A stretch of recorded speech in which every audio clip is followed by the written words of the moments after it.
What's up, Stray Blade on YouTube? What's up, Jaden? What's up, Jake? What's up, G Nation? Got this Facebook going too. Let's see. What's up, Brown Liquor on Twitch? What's up, everybody? Good to see you. What's up, 100 people? What's up? What's up, everybody? Zobo, Wolf Rule. It's good. I'm doing good, everybody. I'm doing good. I'm in no more consistent pain. You know, before I had an issue where I was just in a lot of residual pain, where you know, just existing was hurtful and painful. But nowadays, I'm not in pain anymore. I'm still recovering to walk the same again. I kind of have to just waddle around like a penguin. You know, I guess I did get burned white, and I'm black, so that works out. I'm a penguin, right? I'm already black and white nowadays. Why did NatureJab call me in the live stream chat? I was just saying what's up. Yeah, definitely great news for sure. Gotta say great. But you say, can I say your name? Rajami. Rajami. Very interesting name there, but I'm glad to see you here. You said CBD cream? Yeah, so I'm not able to put anything on my skin yet. However, come Monday, they're gonna take my dressings off, and I'll be able to put stuff on. What's up, Tyler, on the Facebook? Tyler Duggan, good to see you, man. Get that safety gear. Absolutely, it's on the way already. Glad to see you're doing good, man. Was very scared when I saw your vid at the hospital. Thank you, Brown Liquor. I'm doing a lot better, and always grateful to you know, stay safe and be healthy at all times. So what was I saying? I was in the middle of a thought there. Oh yeah, what I was saying is they're gonna take my wraps off come Monday, and when they take my wraps off, I can start putting things on my skin to stop it from scarring as bad. You know, I was thinking obviously some aloe vera. I got some of this right here, the wound honey. This actually has aloe in it, actually. So this is New Zealand honey. Like I said in that video, like I need the honey on my toes. I got this New Zealand honey with aloe in it, so definitely gotta put that on there. Some cacao butter, some raw cacao butter. That's good for scarring too. And then some other things I might be putting on there as well. I know you did. I wanted to say hi, but am kind of angst you because of one big accident. Oh yeah, no worries. Arel on the YouTube. He said, hope your healing goes awesome, man. Manuka honey is supposed to be the best for healing because of the enzyme. Exactly, Tristan. Thank you. So I got some right here. The Manuka. You said very bad burns. Yeah, 2nd-degree burns. No 3rd-degree. So I didn't need any skin grafts. They have collagen on my foot, but no skin graft necessary. You said greeted from Spain. Hey, much love to Spain. You said, how are you addressing the low efficiency of the process so far? Well, actually, I haven't had terribly low efficiency. I mean, the machine isn't even done, but the last run I did before the explosion, the efficiency actually was not bad at all. 30 kilowatt hours in of electricity, and we got 20 kilowatt hours or 2 liters of the crude oil, and that's not even including the natural gas that comes out and the carbon. You put all those together, we probably are already breaking even in terms of the electrical consumption, and the machine's not even operating continuously. So I don't think that we're actually bad with efficiency at all. I'm gonna start this Discord here. Why do I not have permission to speak in my own server? What is going on? I'm not sure what that is. Hold up. How have I been suppressed when I'm the owner of my server? I don't know what's going on there. You said I was trying to give you tougher skin to keep going. I believe Mock was trying to. Who's Mock? Who's Mock? I don't see a Mock in here. What are you doing? Aren't you repenting? I'm not sure what you're trying to say there. You're going to the Open Sauce Market Fair in San Francisco. I'm not able to walk, so and I won't be able to truly walk again until probably a few weeks. So no, I'm not going anywhere. I'm still in a state of recovery. I'm just not in pain anymore. So that's really the main thing. So I can do some things, you know, like go live, maybe make some basic commentary videos and such, but definitely not much more than that. Let me see why it says I'm suppressed in my own Discord server.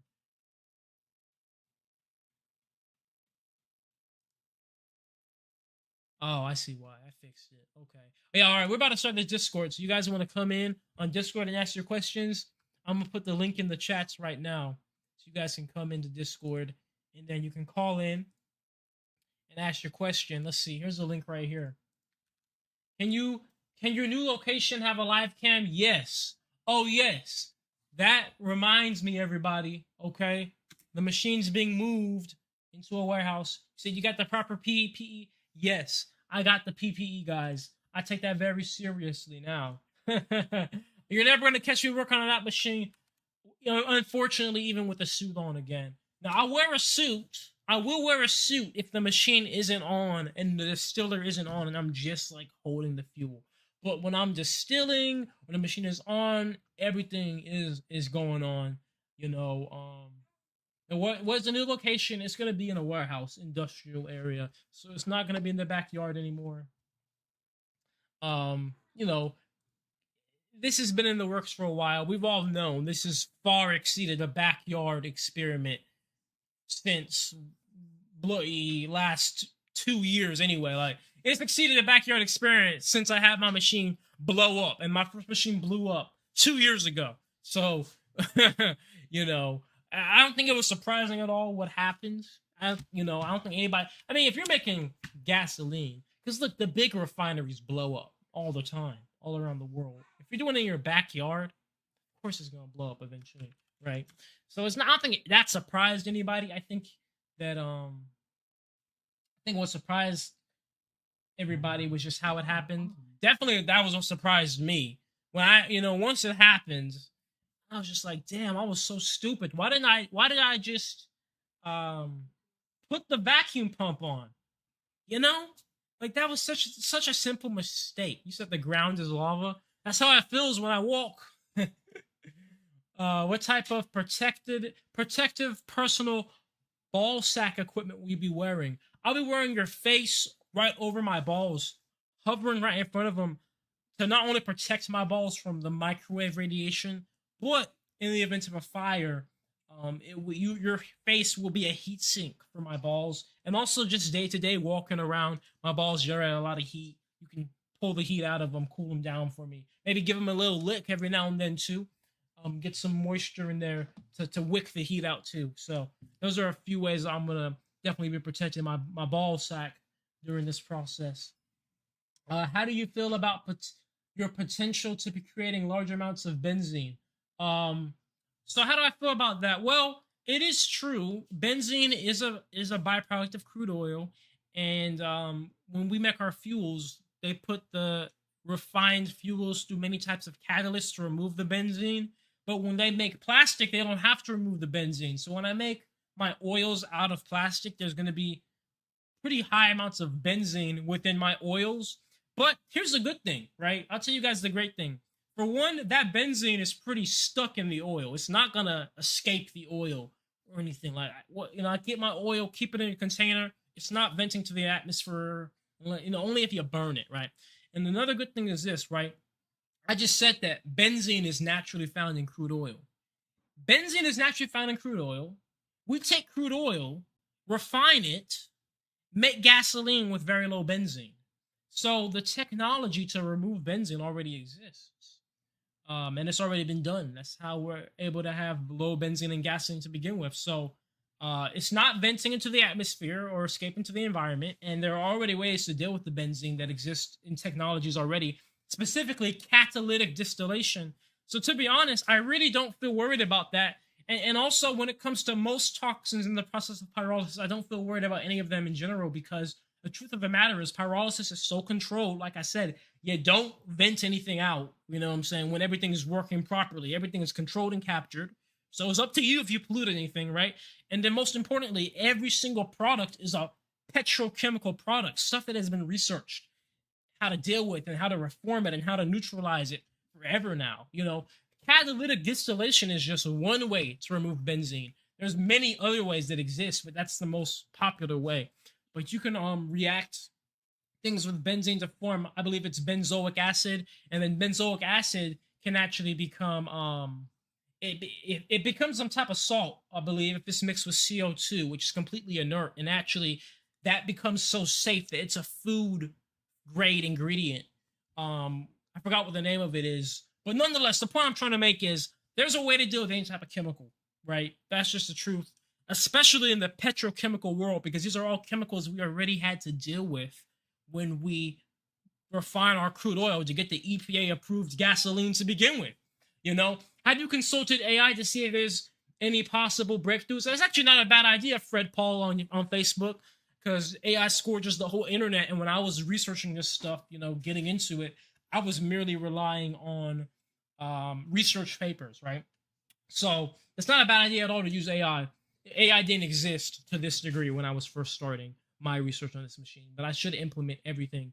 What's up, Marquise? You said the genius is back. Hope you're healing well. Hey, thank you, man. Does the machine need a lot of repairs? Ron, the machine itself really is fine.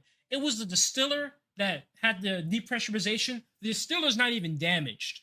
So really, the only thing that got damaged was it looked like the motor on my machine and the my water chiller. And those things were pretty expensive, but they're just a matter of replacing it. They don't need to really be repaired. So there's almost no damage done, to be honest. Let's see.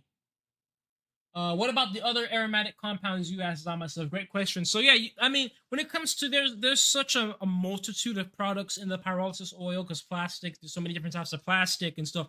You have to figure out what's in it first to know how to deal with it. But there's nothing in anything that can't be dealt with. That's all I'm going to say. Because if that was the case, there's no way we could have crude oil, this dirty mix of everything ever, and turn it into gasoline that the EPA approves, right? Even gasoline isn't perfect. There's still things in there. But the point is getting it to a low enough level. There's a way to do everything because, like I said, it already exists. And how to do it, how to remove the things.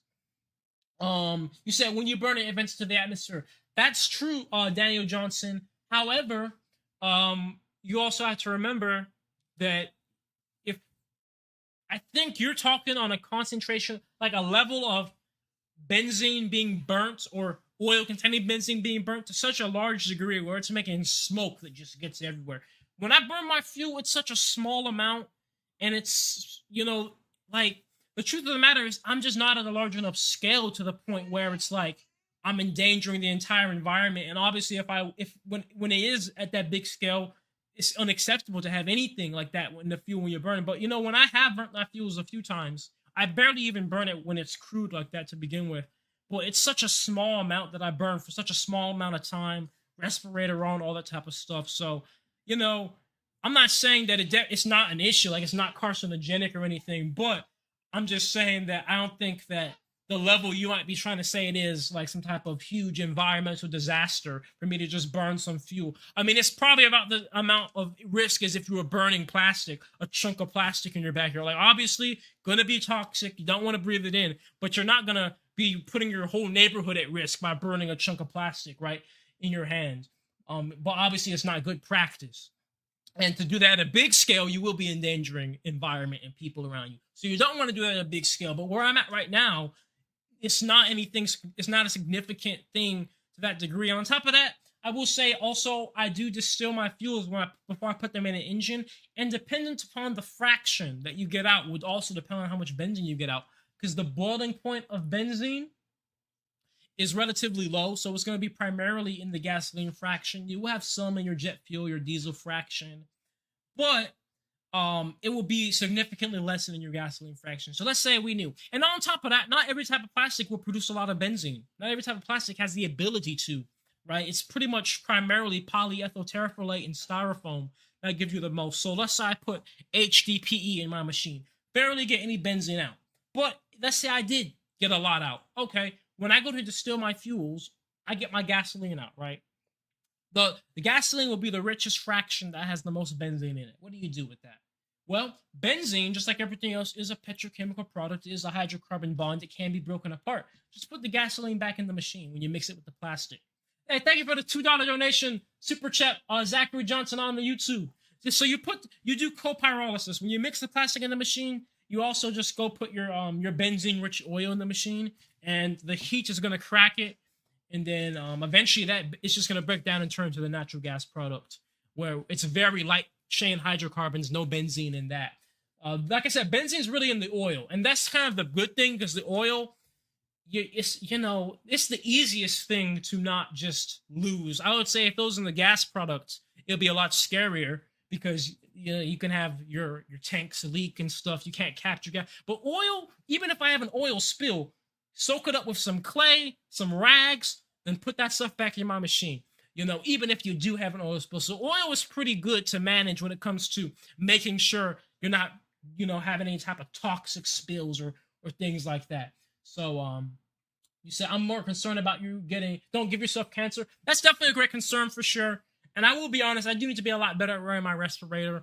The truth is, the machine, when it operates, even in distillation too, there's not fumes that come out and things that are issues. The main thing is, of course, when you don't want to just be sniffing your oils. You don't want to be breathing in the fumes from burning your oils. Those are really the only points that can be toxic. Unless the machine has a leak, of course, that can be toxic too. Said more energy out than you put in. Not necessarily. Now it does depend, right, on what you're referring to. Because if we're talking about raw potential energy, the machines already break even when we're talking raw potential energy. But if we're talking converting that potential energy to electrical energy, then yes, it could be at that point more out than in. We have to see when the machine is done what the numbers look like. But the numbers that right now that we're already getting are already pretty much saying that we're at least breaking even from raw potential energy, the raw potential energy standpoint. You said when you burn the gasoline, run the exhaust through an activated carbon filter, and you have captured the benzene. Absolutely, Fetty Frasbear. Benzene, when it's in the vapor form like that, activated carbon catches it. That's how easy. Like benzene, it is a dangerous compound, but it's not some type of crazy thing that's super difficult to remove, impossible. We already remove it from crude oil to make gasoline now. Activated carbon is one way to get rid of it too, with heat. Have you sent any of your oil or gas into a real analytical chemical lab for benzene testing? There's no way to know how much you're inhaling before that. Yeah, okay, so I have not done that, but that definitely is a part of the plans for sure. Once I get my machine operating under consistent variables, so that way I have consistent product to send to the lab. Because what's the point of me sending a product now when my machine's not complete and operating consistently for it to be different variables than what the test comes back when the machine is complete? You know what I'm saying? So I've been focused on completing the machine because the point of the machine is turning plastic waste to fuel. And like I said, I can continue to run the machine and build it and test it and just never do anything on my oil product. Keep it in the form it is until it's tested to figure out how to clean up the toxins. The toxins are not just going out into the environment. I'm not just burning plastic. I'm not just dumping it out. It's everything's, including my carbon too, is all captured and contained, and it's not vented or put anywhere until I properly test it to know what's in it, to know when it's safe. To like my carbon product in particular, I'm very interested in cleaning it up, refining it, so it could be used as fertilizer, but I'm not going to just go bury it in the ground. I'm going to make sure before I do that type of testing as fertilizer that I test it to see what type, does it have any hydrocarbons in it? Does it have heavy metals? If it does have these things, how can we remove these things? Then at that point, I'll know it'll be safe and responsible. After that point, those things have been removed. Now we can test it as a fertilizer, right?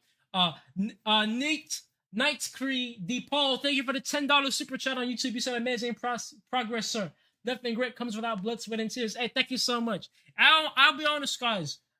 Being injured definitely is a great learning experience, a great teacher. That's an amazing point of gratitude. But I also think that being injured also really shows the seriousness of this process and what I do and stuff. So I think that is a blessing that comes from it. I feel like if there's no risk in what you do, there's not as much respect in what you do. Why do we respect warriors and fighters so much? Because they put their life on the line. And I think that's very well highlighted now. So I think that is an advantage to this experience of the risks and dangers. You said get a lab coat. Absolutely. All that type of stuff, guys. All type of stuff. The lab coats. Everything has to be flame retardant. I'm going to have tons of fire extinguishers around. Tons.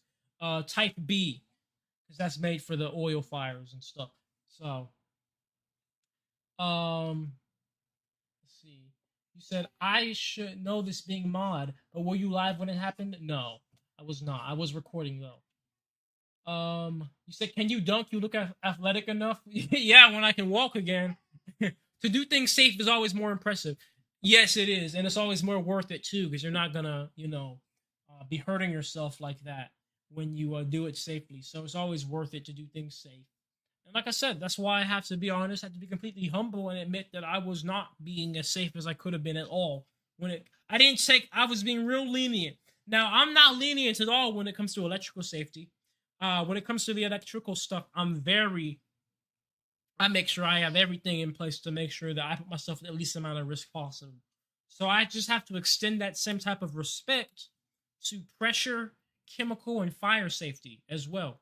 So, that's exactly what I'm going to do to make sure that not only I, but everybody else stays safe. Another thing I'm going to be incorporating once this machine is in a warehouse is I am going to have a second set of eyes. I'm going to have some type of assistant, right? And that's just period, as well as a camera crew too. That's important, so I'm not busy trying to record and I forget something simple like turning a pump on and I blow myself up. A lot of things put in place, but think about it. The more people I have around the machine, that's more lives that are at risk of being hurt or taken if something goes wrong. So there has to be safety things implemented for the sake of everybody now. We have to have written out protocols. We have to have, the sensors to let us know if there's a vacuum leak, a pressure leak, if the pressure is building. We have to have the interlocks. Got to have the safety equipment for everybody. And I didn't even have safety glasses on when that thing blew up. If it blew into my eyes, I went blind. That would have been crazy. So all these things got to be in place. There's a lot of stuff, but this is just a typical stuff of a science lab. There's nothing new. There's a reason why science labs are set up the way they are with many people working on it. Everybody's wearing safety stuff, all the protocols in place, because time has told people that you got to do this or you're going to learn the hard way. You're going to get your ankles burnt off like me. You're going to be black, but you're going to be turned blacker like me. So how the neighbors react to the bomb? Look, I keep saying, the neighbors have not had anything to say, which still surprises me too. But they haven't. Okay? But they're not going to have to worry about reacting anymore because I'm out the backyard, all right? Moving out. Moving far away from the backyard now. You say you're an 8-hour drive away, so were you in Florida? Straight hydrated? You said it might be a good idea to make a list of protocols for everything. Yes, exactly. Just like they do when they're like in a plane. They have the protocols for if things go right, protocols for when things go wrong, all type of thing. Let me ask you guys a question. So you guys know I operate my machine under vacuum, right? And with it being under vacuum, if a gasket broke mid-machine, right, that would mean the air would be sucked into the machine. That air will mix with the hot, flammable vapors formed from the plastics being turned back into crude oil. And then obviously, oxygen, hot flammable vapors, closed container, explosion. How can I implement a system to make it to where there's some type of automatic safety system to where if a vacuum leak did happen in the middle of the machine running, it can stop oxygen from just going in there and causing that type of issue.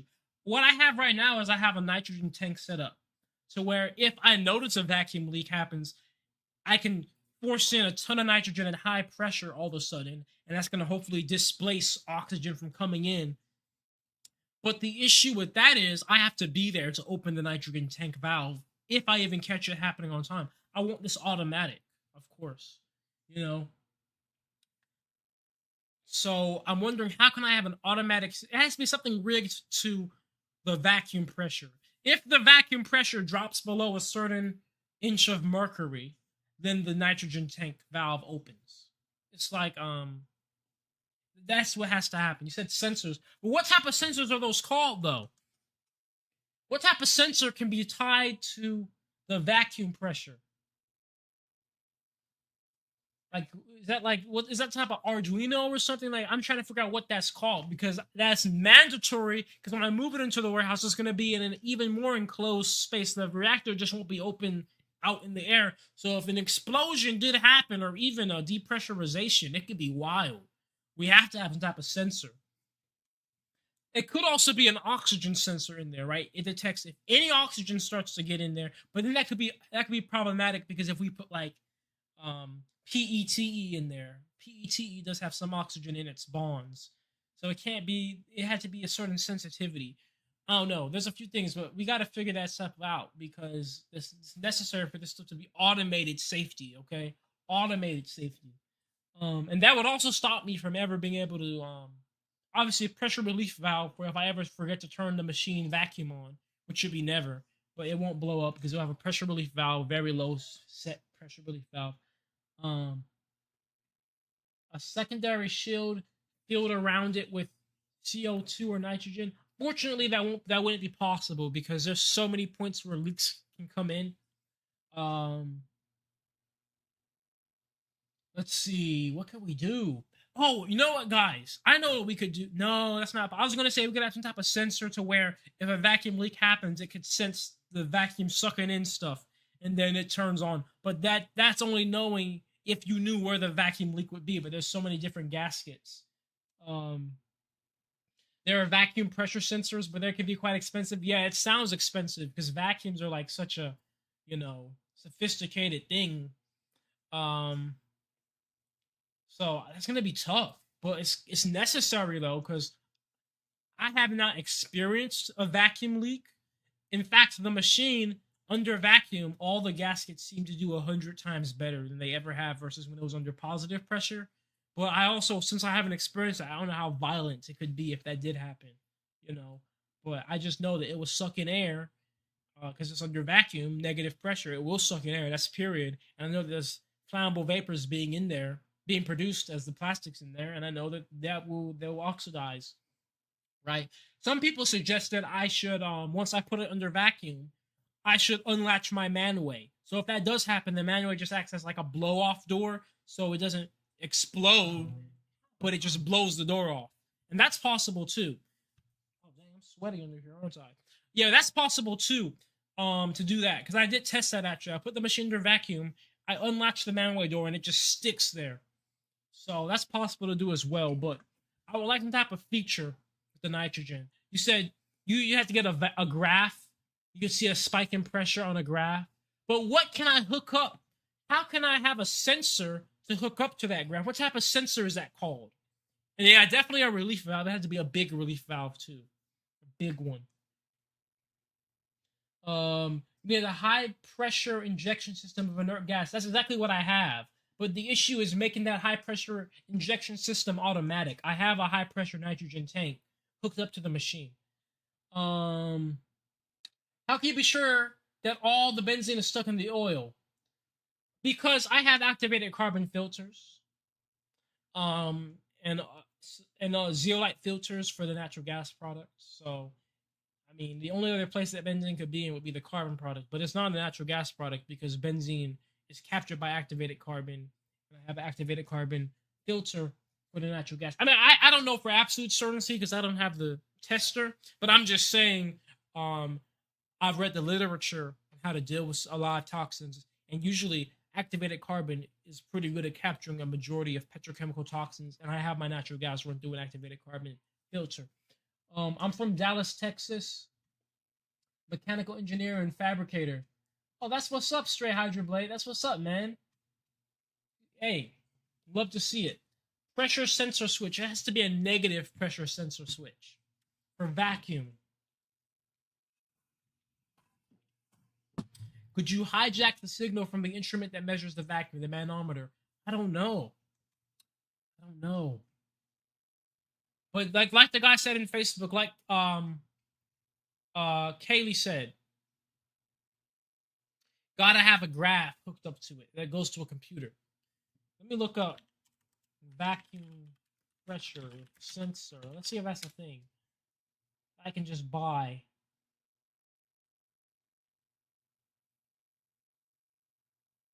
Oh, they do. They make them. Okay. Okay. They range in price. They're not that crazy expensive. But then at that point, it's a matter of just hooking up to a computer and having the program in place to make the reaction happen, where the solenoid of the nitrogen tank gets the power when the vacuum drops below a certain range. What did you say was the issue with the double shield? The issue with the double shield is that there's too many gaskets. There's gaskets outside of the range of the reactor. Like, there'll just be too much to do that. Most sensors can have a sound siren and lights to alert. That's a great idea, Brianna. Thank you, Brianna Coleman on Facebook. That's amazing, because we could have a sound alarm system that goes off before it gets to that point. So if there's a slight pressure drop, we know, turn the machine off before it gets to a point where it has to, do the fail-safe. Yeah, so we definitely got to start to computerize stuff. So that way we can have sensors and sounds and everything to let us know before something goes wrong. You said, I can program it for you. When will you send your outputs to a lab to get them analyzed? I'll send them once I get my machine done. Oopsie.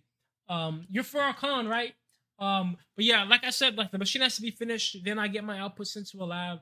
But unfortunately, something like computerizing it is going to have to be something that happens, as a part of completing the machine for safety. Because I can complete the machine all I want, but if it blows me up, it really doesn't matter what I get analyzed, right? You said I recommend installing multiple emergency stop buttons outside the plant. Yeah, I have that power switch on the outside, but I need to have one of the buttons you could just slam and have a few of them around. Thank you for the $20 super chat. Be more 34. You said keep being great, motherfucker. Hey, thank you, man. I appreciate you. Much love. Wouldn't that alarm thing have to be super quick, considering how it auto ignites in the Yeah, it would have to be, but at least you could know to get the hell out of there. So we'll have an alarm go off and have it hooked up to the nitrogen. So no, get the hell out of there, and then it's gonna push the nitrogen in. But you said you work in a plant surrounded by these sensors. That's great to know, Brianna. These things already exist, so we just got to implement them. If you put safety switches, it will cut out before problems occur. Exactly, Sean. That's the point. The point is, before we get an explosion, it stops everything. So we could have it hooked up to where if the vacuum pressure drops too low because there's a leak, the machine cuts off, an alarm goes on, and nitrogen valve is opened. We could do all that stuff. We can have all that set up for the same thing. A sensor with a servo hooked up to the nitrogen tank. Well, we can get the solenoid valve pretty easy for the nitrogen tank. Have you thought about storing the reactor in water so if the vacuum fails, it doesn't suck in oxygen? Well, that kind of is like what Zah myself was saying. The issue is I could store the reactor in water. First of all, that would be crazy rust and horrible for all the electronics and the huge electrical hazard. But even if I somehow did all that and got all that solved, a pipe above the reactor could the gas could go out, and then they could still just suck in air from there. So the point is, I need a fail-safe for where, no matter where it is, if the vacuum starts to break, these things are implemented. And a sensor is the best way to do that, because the sensor is going to detect the vacuum break anywhere. Please also say the ins and outs of lock and tag out. I definitely have to do lock and tag out since I'll be having other people there now, for sure. At least put a lamp in front of your dark face, brother. Oh, you're funny, bro. I'm sure you can see my face. Don't be so dramatic. If you had a laser sensor in a vacuum, that would react with any particles. But that wouldn't work though, rather, because there's gonna be particles in the vacuum from the gases produced from the process. So we have to just base it off of the vacuum state or the amount of vacuum on the machine. I think we'll have it. I need to get a stronger recovery pump.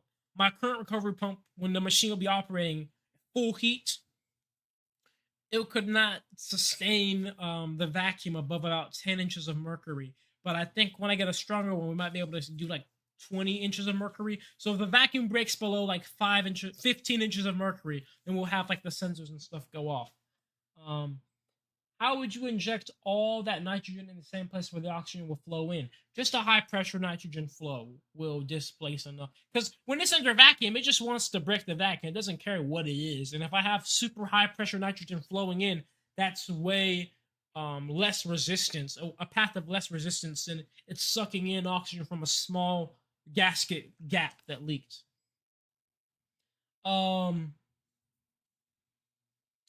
Love what you're doing. Wish you a speedy recovery. Have you done the ROI math on this process? Thank you, your mom, for the kind words there. The ROI math is not done yet because the machine is not done yet. Oh, you're on both platforms, Jaha. He said, I tried getting another lamp. um, so yeah. You said absolutely a hero. Thank you, man. Thank you, running DJ Nate. So yeah, that's where it kind of is at. Like,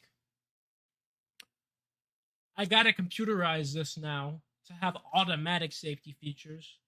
Obviously, there's some things with the distiller that have to be done too, but the distiller is not my priority because I'm just trying to finish the machine. I don't honestly, the accident and stuff that happened is kind of stupid in hindsight because the truth is, I don't even need to make gasoline right now.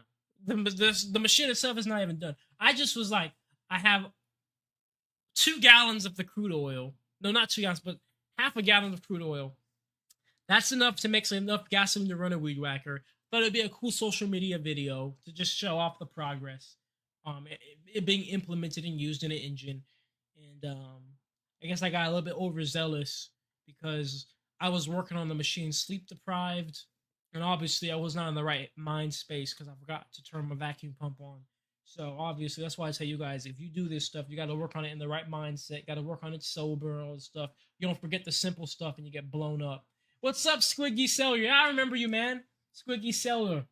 We're off the. I met you off of Discord, man. Thank you for the super chat, Jaden. You said, "Do you have a way yet to monitor everything? The temps, the pressure on a single screen. What would you need?" Okay, so I've been doing research, and there's such thing as an infrared pyrometer. I think it's like $1,000 or so for it. But anyway, I can get that, and it'll be able to monitor the pressure inside or the temperature inside the machine, and it'll go right to like a tablet or a computer. I also now need to get what I learned, the vacuum sensor, okay? The vacuum sensor, and hook it up to a computer the same way. So we can have a central screen that shows the temperature and the working pressure of the machine. That accent was nasty. Hope you keep up the energy and get well soon. Always, man. Hey, Squiggy, you've been around for years now. You've been around through all the accidents I've had, all the setbacks. So you already know that I'm not going anywhere. I'm not stopping at all.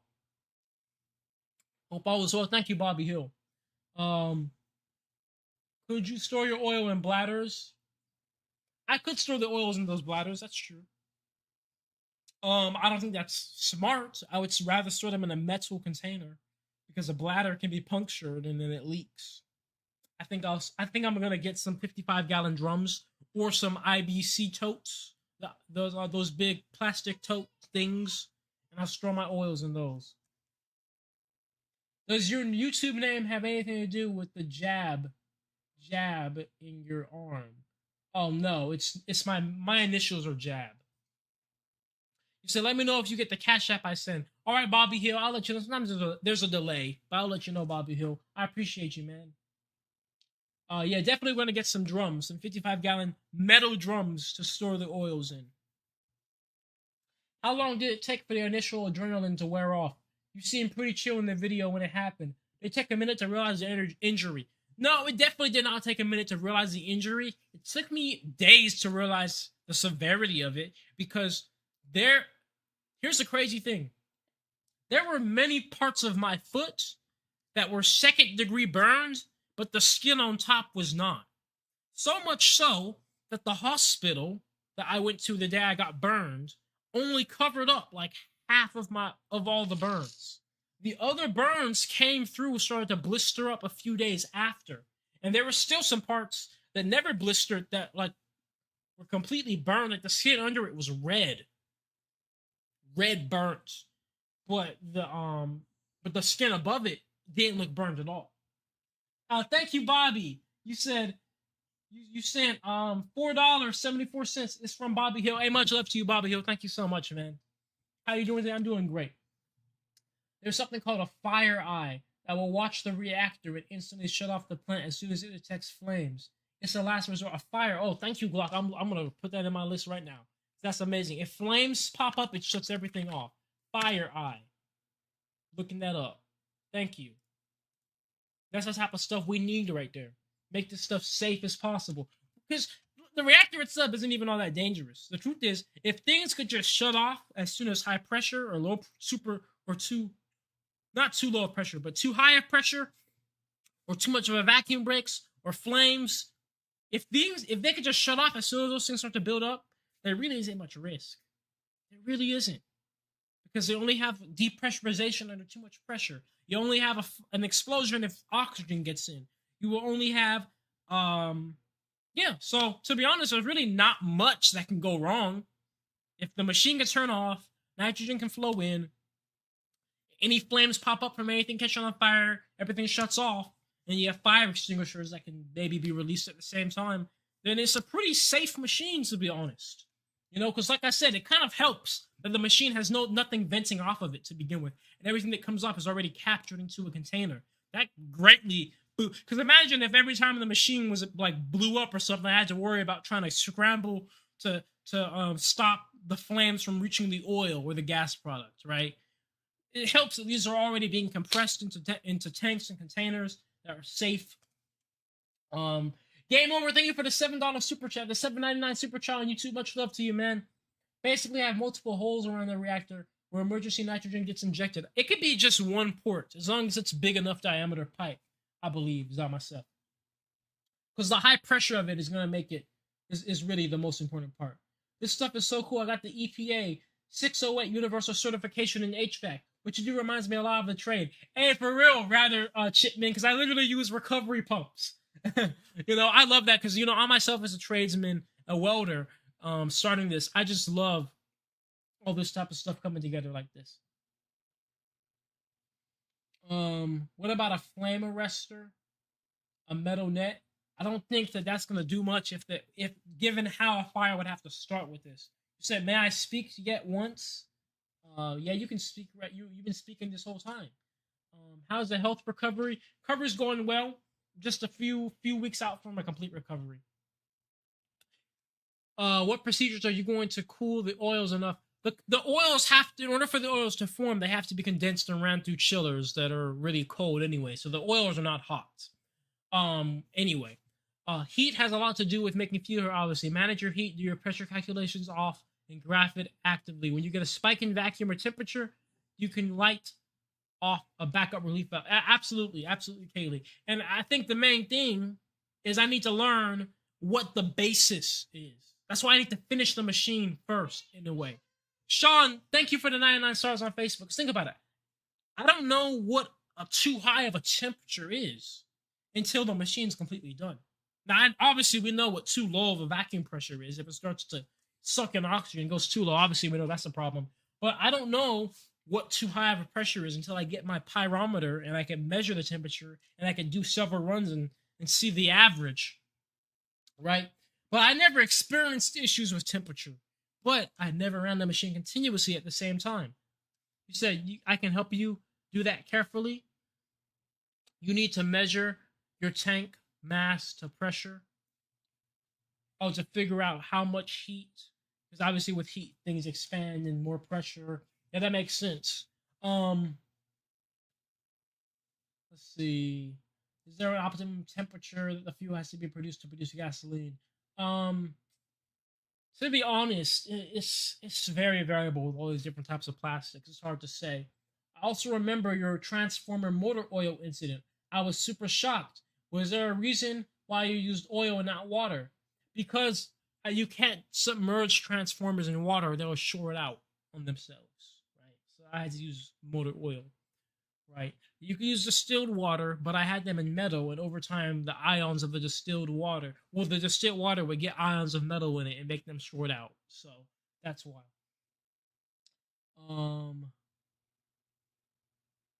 Let's see.